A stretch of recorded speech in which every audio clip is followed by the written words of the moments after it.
Hello student, कैसे आप लोग। उम्मीद है आप लोग ठीक होंगे। आज हम लोग इस वीडियो में हम लोग मैट्रिक के प्रश्न देखेंगे जो पिछले कई वर्षों से लगातार पूछा जा रहा हुआ है। क्वेश्चन बैंक है, इसको हम लोग अब शुरू करते हैं। सबसे पहला प्रश्न है sine 30 degree plus cos 30 degree minus sine 60 degree plus cos 60 degree. इसके लिए देखिए सबसे पहला प्रश्न है, उसके लिए कैसे बनेंगे। अब देखिए sine 30 degree plus cos 30 degree, उसके बाद है minus sine 60 degree plus cos 60 degree.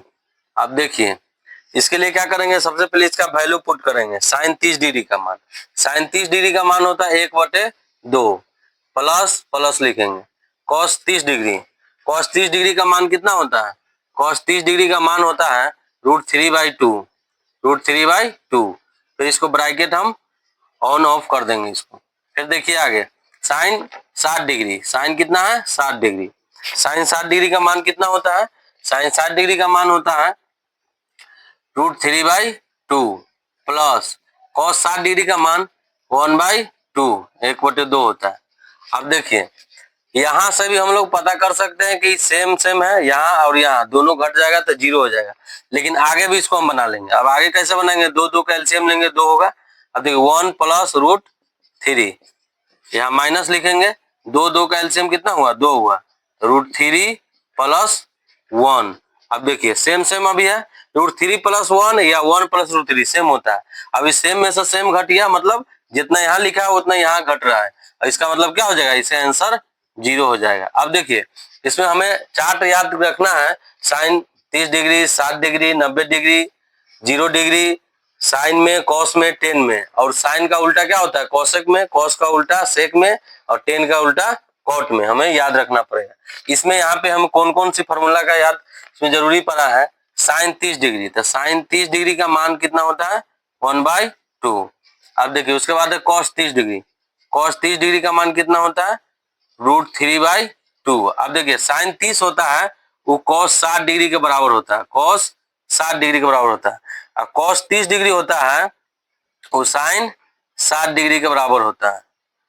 या साइन 60 डिग्री का मान पूछे √3/2, या कॉस 30 डिग्री का मान पूछे √3/2। साइन 30 डिग्री का मान पूछे तो 1/2, या कॉस 60 डिग्री का मान पूछे तो 1/2। इस सवाल में यही फॉर्मूला उपयोग किया गया है, जिससे सवाल का आंसर निकला है, 0 आंसर होगा। अगला प्रश्न हम लोग देखते हैं, प्रश्न संख्या 2।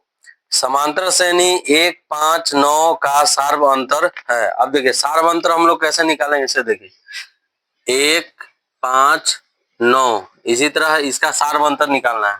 अब सार्व अंतर मतलब क्या होता है, एक दूसरे के बीच का अंतर कितना है अगला पद। अब देखिए 1 से 5 है तो कितना बढ़ रहा है 4 बढ़ रहा है, कितना बढ़ रहा है 4, 4 बढ़ रहा है इसलिए प्लस में है।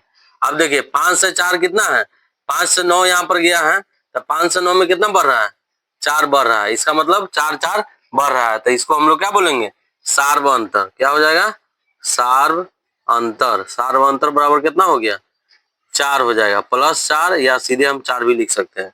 इसे डी भी बोला जाता है, डिफरेंस। अब देखिए इसमें आप लोग को डी निकालने का बोला गया है। अब देखिए इसको कैसे निकाल सकते हैं, आप 5 है ना, 5 में से 1 घटा सकते हैं। 5 में से 1 घटाइएगा फिर भी 4 आएगा। आप 9 में से 5 घटाइए, 9 में से 5 घटाइए फिर भी 4 आएगा। मतलब अगला पद जो भी है उसमें से घटाइएगा पीछे वाला पद, तो आपको सार्व अंतर निकल जाएगा। यह प्लस में भी हो सकता है, माइनस में भी हो सकता है। तो यहाँ पे सार्व अंतर बोला गया है, तो यहाँ पे 4 हमारा आंसर हो जाएगा सार्व अंतर। अगला प्रश्न देखिए, प्रश्न संख्या 3 में है, निम्नलिखित में किस द्विघात बहुपद के शून्यांक 2 और -2 है। अब देखिए इसका द्विघात बहुपद का एक फॉर्मूला है, उसका फॉर्मूला क्या है। अब देखिए द्विघात बहुपद के शून्यांक दिया हुआ है, शून्यांक क्या है, शून्यांक इसमें दी थी, शून्यांक है एक 2 दिया हुआ है और एक -2 है, ये 2 शून्यांक दिया हुआ है। इसका फॉर्मूला है द्विघात बहुपद का। अब देखिए द्विघात बहुपद का इसका फॉर्मूला है क्या है, x² minus alpha plus beta x plus alpha into beta. ये फॉर्मूला है द्विघात बहुपद का, ये फॉर्मूला है। इस फार्मूला के माध्यम से हम लोग सवाल को बनाएंगे। अब देखिए एक्स स्क्वायर, तो एक्स स्क्वायर के एक्स स्क्वायर लिख लेंगे माइनस, अब देखिए अल्फा प्लस बीटा, दो को और माइनस दो को, ये दोनों को जोड़ेंगे। अब देखिए दो को और माइनस दो को, ये दोनों को जोड़ेंगे तो दो में से दो क्या हो जाएगा, घट जाएगा। यहाँ पे प्लस है, दो और दो में से प्लस का दो है, माइनस का दो है, दो में से दो घट गया, जीरो। यानी यहाँ पे कितना आ जाएगा, जीरो। कोष्ट में इसको घेर देंगे x plus alpha into beta. Alpha into beta देखिए अल्फा क्या है, एक अल्फा दिया हुआ है, दो दिया हुआ है, ये अल्फा है, और ये क्या दिया हुआ है, बीटा है। यही मान प्रश्न में दिया हुआ है। अब देखिए अल्फा इंटू बीटा, यानी दो को माइनस दो से गुना करना है, तो दो दूनी चार, प्लस है माइनस है, तो प्लस माइनस क्या होता है, माइनस होता है, गुना में माइनस चार। अब देखिए यहाँ पे हम लोग क्या लिखेंगे, माइनस चार। अब इसको सही क्या करेंगे, एक्स स्क्वायर के एक्स स्क्वायर करेंगे, जीरो के एक्स में गुना करेंगे तो जीरो हो जाएगा, इसीलिए हम लोग क्या करेंगे, इसको छोड़ देंगे माइनस। अब देखिए यहाँ पे है माइनस चार, तो कितना हो जाएगा, माइनस चार। यही हमारा क्या हो जाएगा, आंसर हो जाएगा, एक्स स्क्वायर माइनस चार। इसके लिए हम लोग कौन सा फॉर्मूला देखे हैं, इसके लिए हम लोग ये द्विघात बहुपद का ये फॉर्मूला देखे हैं, x square minus alpha plus beta x है प्लस अल्फा इंटू बीटा। इसी फॉर्मूला का हम लोग इसमें उपयोग किए गए। अब देखिए अगला प्रश्न हम लोग देखेंगे 4 नंबर, द्विघात समीकरण 2x² माइनस 7x प्लस 6 बराबर 0 का विवेचक है। अब देखिए इसके लिए क्या करेंगे, विवेचक निकालेंगे। देखिए यहाँ पे है 2x² माइनस 7x प्लस 6 बराबर 0, इसका विवेचक निकालना है।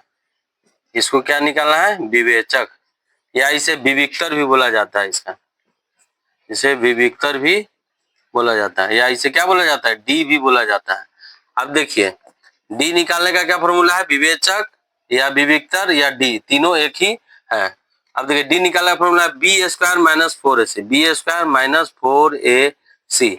अब देखिए बी कितना है, देखिए सबसे पहले हम लोग देखते हैं एक्स स्क्वायर की जो साथ रहता है उसको ए कहा जाता है, ए का मान कितना है, दो, ए का मान दो है। अब बी देखिए एक्स के साथ जो रहेगा वो बी होगा, तो बी का मान कितना होगा, -7। अब देखिए सी का मान देखना है, सी का मान कितना है, सी 6 है, सी का मान 6 है। अब देखिए इस फॉर्मूला में हम लोग डालेंगे इसमें बी स्क्वायर -7 है ना, -7 का स्क्वायर माइनस 4ac, 4 इंटू ए कितना है, यहाँ से हम लोग यहाँ लिए है ए 2 है, 2 गुने सी कितना है, 6 है, यहाँ पे कितना है, 6 है। अब देखिए जैसे जैसे फॉर्मूला बोला वैसे वैसे हम लोग वैल्यू पुट कर दिए। देखिए बी स्क्वायर, तो यहाँ से बी देखिए हम लोग कैसे निकाले हैं, बी का मान -7 का स्क्वायर माइनस 4ac, 4 का 4 लिख देंगे, ए के जगह पे। अब देखिए 4ac, ए और सी सटा हुआ है, इसका मतलब कि बीच में गुना है इसमें, तो गुने ए का मान कितना है, 2 यहाँ लिखे, गुने सी का मान कितना है, 6 लिखे, 7 7 49 माइनस। अब देखिए 4 दूनी 8, 8 छक 48, 49 में से 48 घटे कितना बचेगा, 49 में से 48 बचेगा, घटेगा 1 बचेगा। अब इसका आंसर डी का मान कितना हो गया, 1, यही आंसर है हमारा। अब देखिए हम लोग अगला प्रश्न देखेंगे, 5 नंबर प्रश्न देखिए, निम्नलिखित में कौन सा भिन्न का दशमलव प्रसार शांत है। अब देखिए दशमलव प्रसार, इसके लिए क्या है, ऑप्शन दिया गया है दशमलव प्रसार के लिए। अब देखिए ए ऑप्शन क्या दिया गया है, देखिए 14/2 के पावर 0 गुने 3 2। अब देखिए बी ऑप्शन दिया हुआ है 9 के पावर 9/5 के पावर 1 गुने 7 के पावर 2। सी ऑप्शन दिया हुआ है 8/2 के पावर 3 गुने 3 के पावर 2। और डी ऑप्शन दिया हुआ है 15/2 के पावर 2 गुने 5 के पावर 3।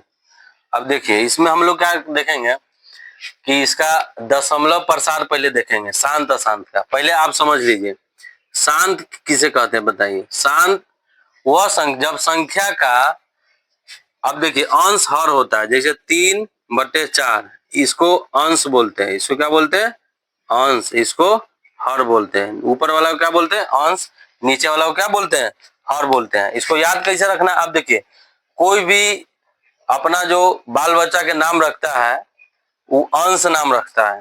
अंश क्यों नाम रखता है, क्योंकि हमेशा ऊपर रहे, मतलब आगे बढ़े, विकास करे, इसीलिए अंश। इससे आप लोग याद कर सकते हैं कि अंश हमेशा क्या रहता है, ऊपर रहता है, हर नीचे रहता है। अब देखिएगा खेत जो पहले जोताई होता था खेत का, तो हल क्या रहता था, नीचे जमीन के पास रहता था हल, तो इसीलिए हर नीचे रहता है, अंश ऊपर रहता है, आप लोग पहचान सकते हैं। अब देखिए हर का गुणनखंड करना है, किसका करना है, हर का। अब देखिए शांत संख्या किसको बोलेंगे, हर का गुणनखंड करेंगे। अगर हर के गुणनखंड में 2 और 5 कई बार भी आ सकते हैं, या सिंगल भी 2 आ सकते हैं, सिंगल भी 5 आ सकते हैं, तो वह संख्या क्या होगी, शांत संख्या होगी। यदि 2 5 के अलावा कोई भी संख्या आ गया तो समझो संख्या क्या हो गया, अशांत हो जाएगा। इस पर हम लोग बनाएंगे। अब देखिए यहाँ पे देखिए सबसे पहले कटने वाला देखेंगे, यदि कटने वाला होगा तो काटेंगे, नहीं कटने वाला होगा तो पहले पता करेंगे, ठीक है। अब देखिए 2 और 3, इसके बट्टा में 3 है ना, इसका मतलब ये शांत नहीं है, क्या है, अशांत है। ये संख्या क्या हो गया, अशांत संख्या हो गया, ये शांत नहीं है। अब देखिए इसमें देखिए 5 7 आ गया ना, 7 के पावर 2, इसका मतलब ये भी संख्या क्या है, अशांत है, यह संख्या अशांत है। अब उसके बाद देखिए 8 बटे, अब देखिए यहाँ पर 3 आ गया ना, तो ये भी संख्या क्या है, अशांत है। संख्या क्या हो गया, अशांत, क्योंकि 2 और 5 के अलावा कुछ भी आ जाए, ठीक है, बट्टे में हर में, तो क्या हो जाएगा, संख्या अशांत हो जाएगा। अब देखिए 15 बट्टे ही देखिए 2 की पावर 2 गुने 5 की पावर 3। अब देखिए 2 और 5 आ रहा है ना, कितना बार भी आ जाए उसको मतलब नहीं है, 2 और 5 अगर हर में आ रहा है, इसका मतलब संख्या क्या है, शांत हो जाएगा, यह संख्या क्या हो जाएगा, शांत। इसीलिए ये आंसर मेरा डी हो गया, यह शांत संख्या, ठीक है। अब देखिए आपको एग्जाम्पल के लिए अलग से बता देते हैं, 5 बटे 12 है। अब देखिए क्या करेंगे, ये अंश है, ये क्या है, हर है, यहाँ पे समझा है, ऊपर वाला को अंश, नीचे वाले को हर बोलते हैं। अब देखिए हर का गुणनखंड करेंगे, 12 का गुणनखंड करेंगे, 2 छक 12, 2 तिहाई 6। अब देखिए नीचे 3 आ गया ना, 2 और 5 ही सिर्फ फैला हुआ है, 3 आ गया, इसका मतलब संख्या क्या है, अशांत है, यह संख्या अशांत हो जाएगा, ठीक है। इससे हम लोग पता कर सकते हैं कि संख्या अशांत है। और नहीं तो भाग भी दे सकते हैं इसमें, तो भाग क्या है, लंबा प्रोसेस है, एग्जाम में हमें इस माध्यम से बनाना पड़ेगा। अगर भाग विधि से बोले कि संख्या का दशमलव प्रसार निकाले तो भाग से निकालेंगे, और नहीं तो इसी से हम लोग पता लगा सकते हैं, कितना भी बड़ा संख्या हो हम लोग शांत अशांत का पता लगा सकते हैं। अगला प्रश्न देखते हैं, क्वेश्चन नंबर 6, दो समरूप त्रिभुजों की संगत भुजाएं 4:9 के अनुपात में है, त्रिभुज के क्षेत्रफल का अनुपात होगा। अब देखिए भुजाओं का अनुपात देखिए, यहाँ पे क्या है, भुजा, भुजा का अनुपात कितना है, 4:9। अब देखिए इसका क्या निकालना है, क्षेत्रफल। यहाँ पे भुजा दिया हुआ है, पिछले क्वेश्चन में भी हम ऐसा कराए थे क्वेश्चन, जिसमें इसी माध्यम से था क्वेश्चन इसी तरह का। अब देखिए इसमें भुजा दिया हुआ है 4:9, क्षेत्रफल निकालना है, तो क्या करना है हमको, इसी का स्क्वायर कर देना है। क्या कर देना है, इसका स्क्वायर कर देना है, 4:9 है, इसका स्क्वायर कर देना है दोनों का, तो हमारा क्षेत्रफल निकल जाएगा, 4 चौका 16:9 81। ये क्या हो गया, क्षेत्रफल हो गया, ये क्षेत्रफल। यदि हमें प्रश्न में क्षेत्रफल पूछे, यदि यह क्षेत्रफल दिया हुआ है 16:81 दिया हुआ है, तो उसका यदि भुजा पूछे तो भुजा क्या हो जाएगा, उसका भुजा 4:9 हो जाएगा। यदि इस क्वेश्चन में क्या दिया हुआ था, भुजा दिया हुआ था, ये क्या है, दिया हुआ है, ये दिया हुआ है, ये दिया हुआ है 4:9। अब पूछा क्या, क्षेत्रफल, तो इसका क्या करेंगे, स्क्वायर कर देंगे, क्योंकि क्षेत्रफल क्या होता है, लंबाई गुने चौड़ाई, इसीलिए क्या करेंगे, इसको हम स्क्वायर कर देंगे, 4 का स्क्वायर 16, 9 का स्क्वायर 81। इस प्रश्न का आंसर हो जाएगा 16:81। अब देखिए अगला प्रश्न हम लोग देखते हैं, प्रश्न संख्या 7, यदि 4 लगातार विषम संख्याओं का माध्य 6 है तो सबसे बड़ी संख्या है। अब देखिए माध्य कितना है, 6 है, लगातार विषम संख्या। अब देखिए माध्य 6 है, माध्य का मतलब बीच में जो होता है उसे संख्या, उसे माध्य कहते हैं। अब देखिए लगातार कितना है, 4 लगातार संख्या है, 1 2, मतलब 2 आगे होगा पीछे 2 होगा, ठीक है। यहाँ पे क्या है, सम है, 6 माध्य है, ये क्या है, प्रश्न में दिया हुआ है कि ये माध्य है, ठीक है। तो हम लोग को क्या पूछा गया है, पूछा गया है कि सबसे बड़ी संख्या। आप देखिए 6 के बाद क्या आता है, 7 आता है, उसके बाद 7 के बाद क्या आएगा, 8 नहीं आएगा, क्योंकि लगातार विषम संख्या पूछा जा रहा है, तो 7 के बाद 9 आएगा। अब देखिए पीछे आएंगे तो 6 के पहले क्या आएगा, 5 आएगा, 5 से पहले आएगा क्या, 4 नहीं, 4 नहीं आएगा, क्योंकि 4 सम संख्या, क्या आएगा, 3 आएगा। अब देखिए 4 लगातार विषम संख्या हो गया, 1 2 3 4, ये तो हमें प्रश्न में दिया हुआ है, नीचे लिखा है दिया हुआ है, यह दिया है, ठीक है।